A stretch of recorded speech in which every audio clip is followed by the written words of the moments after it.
It's 3 a.m. on March 13, 1964, in Queens, New York.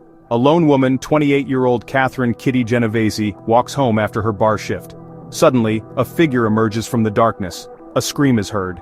Kitty shouts for help. Neighbors peering from their windows watch as a man stabs her. A voice from above shouts, "Let that girl alone!" The attacker flees into the shadows, but minutes later, the assailant returns. With the apartment building's lights now off, Kitty is stabbed again. Still no one intervenes. Finally the lights flick back on, a window opens, and the attacker vanishes into the night. Kitty's first call to police comes at 3:50 a.m., 9 minutes after the final attack. When investigators questioned neighbors, the answers were chillingly familiar. "I didn't want to get involved. I was afraid. I just went back to bed." This gruesome event, and the shocking allegation that 38 witnesses saw it all and did nothing, captured the nation's attention. In headlines and late-night conversations, people wondered, how could a crowd stand by in silence? Kitty Genovese's murder became the catalyst for a new question in psychology. Under what conditions will people fail to help others in danger? Experiments in altruism, Darley and Latané studies. Psychologists John Latané and Bib Latané and colleagues set out to investigate. In seminal lab experiments, they staged emergencies to see how real people would react. In one classic study, the smoke-filled room, college students filled out questionnaires alone or in small groups. Suddenly, white smoke began trickling from a vent. Those who sat by themselves almost immediately sprang into action. The first participant noticed smoke in about 5 seconds, and within minutes 75% reported it. By contrast, in groups of 3, the first person didn't look up until over 20 seconds had passed, and only 12% of group participants reported the smoke within 4 minutes, even when the room filled with haze. In most groups, no one reported the smoke at all. Narration softens. Behind the glass, the researchers had caught a startling phenomenon. When alone, people quickly noticed and reacted to an emergency, but in a small group, the cues to panic were missed. Each person looked at the others for guidance and, seeing calm faces, assumed all is well. This pluralistic ignorance, everyone privately worried but publicly silent, explained why the room felt dangerously quiet.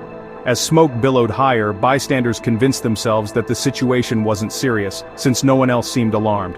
In effect, each person believed others must know something they did not, so they relaxed their own judgment. Another landmark study by Latané and Darley used a recorded discussion about college life. Participants thought they were talking by intercom with 1, 2, or 5 others, actually recordings. Midway, a voice slurred, "I need some help.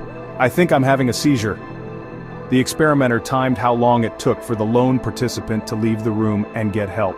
When each student believed alone with the victim, 85% sprang up to get help in an average of approximately 52 seconds.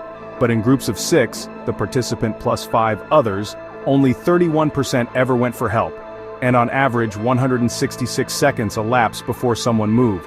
In between, 62% helped in the 3-person condition, 62% at 93s. The trend was clear. As the presumed group grew, fewer people helped and the response lagged. These experiments painted a consistent picture. When others are around, each individual feels their own responsibility diffused. Latané and Darley noted that participants in groups hesitated not because they were heartless, but because they were waiting for someone else to act. Even though the person writhing and moaning was the same, people froze, thinking someone else will surely help. In their words, the smaller the group, the more likely the victim was to receive timely help.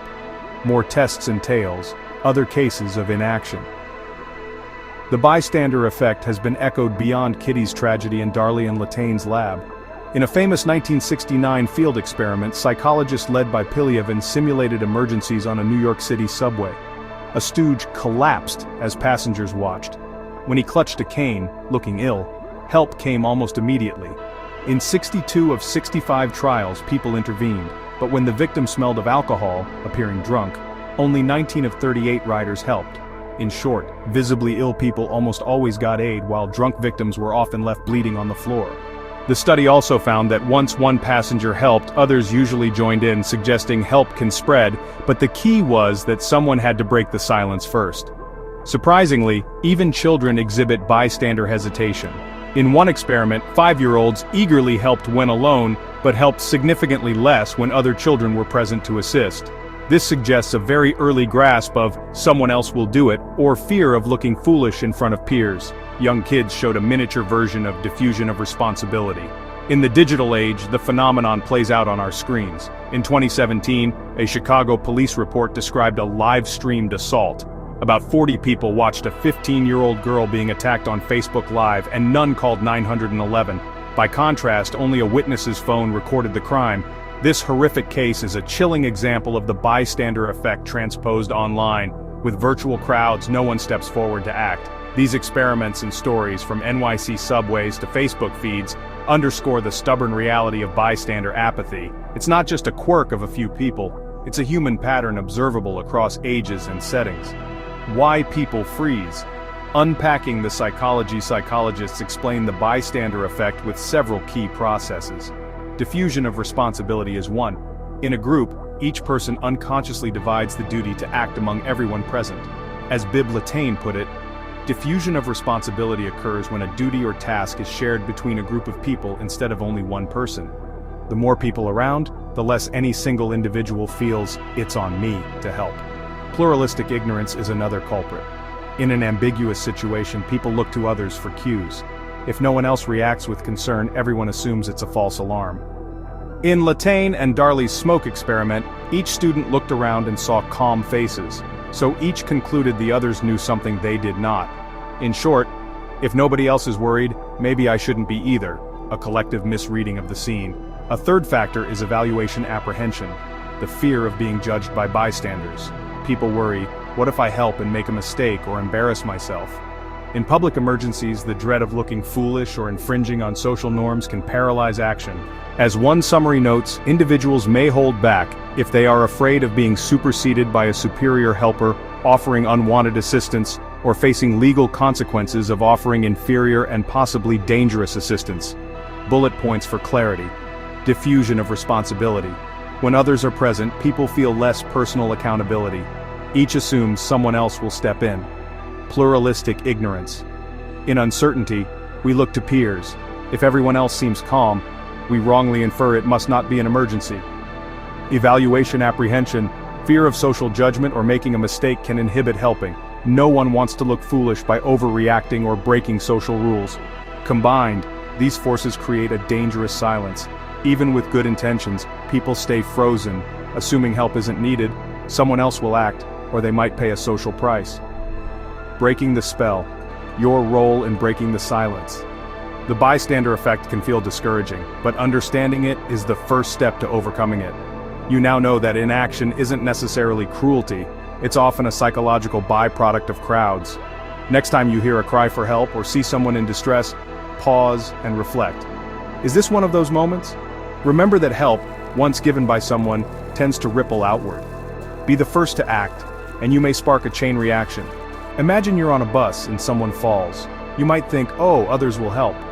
But if you step forward first, others will likely join.